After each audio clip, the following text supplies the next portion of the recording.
which I think it's good for visibility.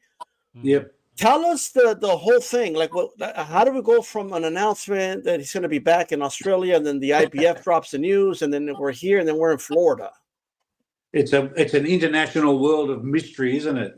Right. How these things come about.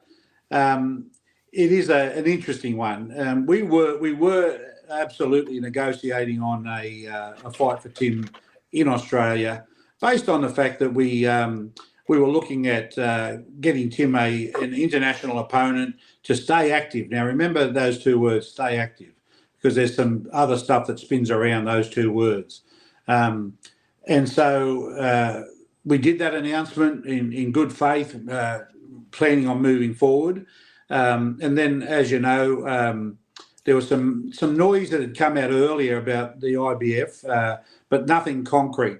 And then it was announced, and of course, the opportunity was sitting there right in front of us, and we jumped on it straight away. Jumped on it and said, "Hey,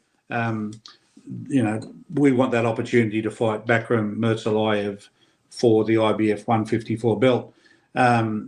And so negotiations went on between the two teams. It was a difficult negotiation. There were some things that made it a little bit difficult. We were hopeful of bringing that fight to Australia, and that ultimately didn't come to fruition. So, as you know, Matt and I went to the United States about 3 weeks ago with a view that we would come home with it either nailed down or not, and we got it nailed down. So that was the little radio silence thing after it had come out. We just needed time to get with the people and get it nailed and done, and we achieved that whilst we're in the US. And then it was a courtesy for PBC from our end to say it's your show.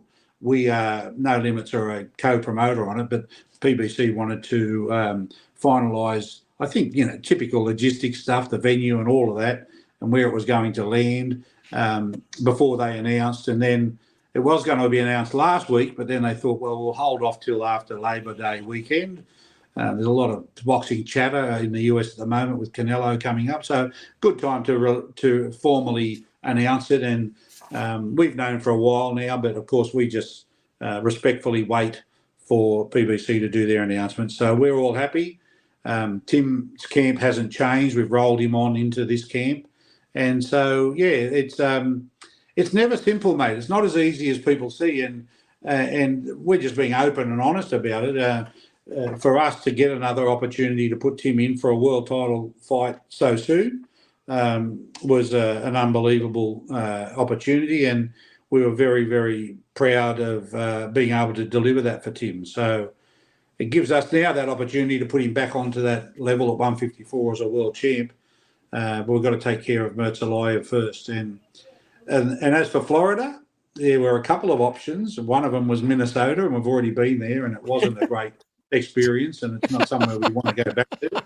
So, but we also get to the PBC. It's never, a Russian Murtazaliev doesn't have a huge fan base in the United States. We know that. Tim Tsyzu has a great fan base in Australia and building nicely in the USA, and so it made sense for it to be in a smaller stadium type arrangement. And to be honest, mate, I wouldn't have minded where it went. We're just happy to get the opportunity, and Florida, the Sunshine State, sounded good to me.